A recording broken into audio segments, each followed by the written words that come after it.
আসসালামু আলাইকুম। আমি doctor Nazrana Fatema, homeopathic physician Ashifa homeo সেন্টারের পক্ষ থেকে আপনাদের সবাইকে জানাচ্ছি আমার আন্তরিক অভিনন্দন। আশা করি সবাই ভালো আছেন।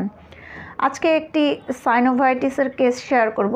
এই রোগীটির সাইনোভাইটিসের প্রদাহর জন্য তার ডান হাতটু সম্পূর্ণ ফুলে ব্যথা হয়েছিল এবং তার সাথে সাথে তার যেটি ছিল সেটি হচ্ছে আর্টিকেরিয়া বা আমবাত এবং অ্যালার্জির সমস্যা মনে করে এই রোগীটি দীর্ঘদিন ধরে অ্যালার্জির ঔষধ সেবন করছিল। সাইনোভাইটিস কি? সাইনোভাইটিস হলো সাইনোভিয়াল মেমব্রেনের প্রদাহ। সাইনোভিয়াল জয়েন্ট সাধারণত সাইনোভিয়াল তরল সংগ্রহের জন্য ফুলে যায়। সাইনোভাইটিস জয়েন্টে কোমলতা, ব্যথা, ফোলা ও একটি শক্ত পিণ্ডর সৃষ্টি হয় যাকে নোডুলস বলে। রিউমেটয়েড আর্থ্রাইটিসের সাথে যুক্ত হলে কোমলতার চেয়ে সেই স্থানটি ফোলা বেশি থাকে। অ্যালোপ্যাথি চিকিৎসা ব্যবস্থায় NSAIDর যে প্রদাহ রোধক কিছু মেডিসিন আছে যেটাকে আমরা বলি ব্যথানাশক ঔষধ, এই ব্যথানাশক ঔষধ সেবন করতে দেওয়া হয়।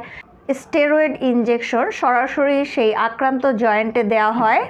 স্থানীয়ভাবে সাইনোভাইটিসের চিকিৎসার জন্য বিটা এমিটিং রেডিও আইসোটোপের ইনজেকশন কয়েক দশক ধরে মানুষের মধ্যে সঞ্চালিত হচ্ছে। 55 বছর বয়স্ক এই রোগীটির কমপ্লেনটি ছিল, তার প্রধান কমপ্লেন প্রথমত ছিল আর্থ্রাইটিসের কমপ্লেন, যেটা হচ্ছে রিউমেটয়েড আর্থ্রাইটিস, এবং তার জয়েন্টে পেইন ছিল।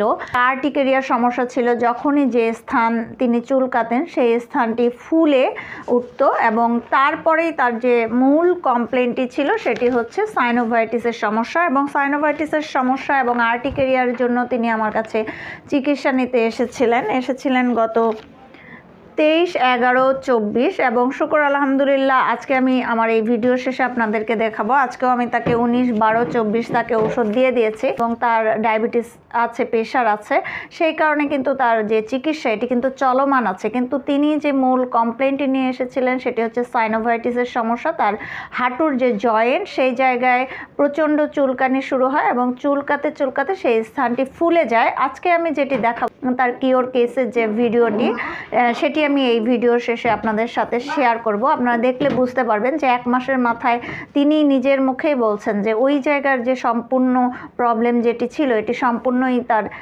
সম্পূর্ণই সুস্থ। সেই ভিডিওটি কিন্তু আজকে আমি এই ভিডিওর শেষে আপনাদেরকে দেখাবো। ধন্যবাদ সবাইকে।